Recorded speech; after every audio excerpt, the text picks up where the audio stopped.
When talking about leptin resistance and the leptin resistance diet, here's some great tips to help you to fix that leptin resistance. So number one is to stop fructose. So that fruit sugar, which is commonly high, especially in fruit juices, but also in all fruits, in honey, agave, molasses, and maple syrup. Dates are very high in fructose as well. Yes, they may be healthy foods, but not so good for your leptin resistance. So it's something that you definitely want to have fixed.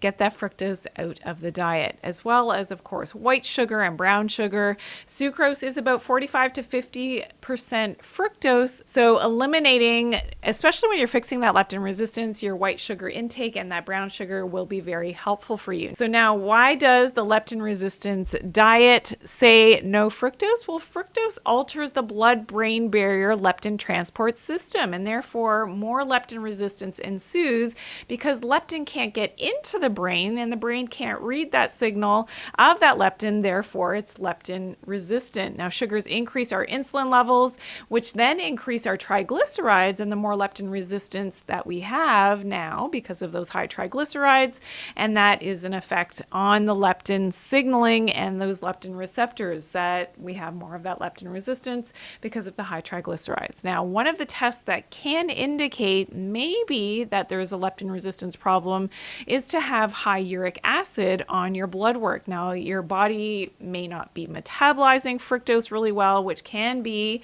shown in that high uric acid on your blood work, and maybe an indication of that leptin resistance. So something to definitely be aware of. If you're prone to gout, that could be an indication, again, that your uric acid is high and that you have leptin resistance. Now, there may be something that's even more important than diet when we're talking about reversing leptin resistance. So I want you to check out my other video, Leptin Resistance Diet, what you haven't heard, and you'll learn something there. So today I talked all about the leptin resistance diet, and hopefully you learned something new as to taking steps towards fixing your leptin resistance. One of my goals is to teach you how to empower yourself over the healing of your own body, mind, and spirit. Be well, everyone.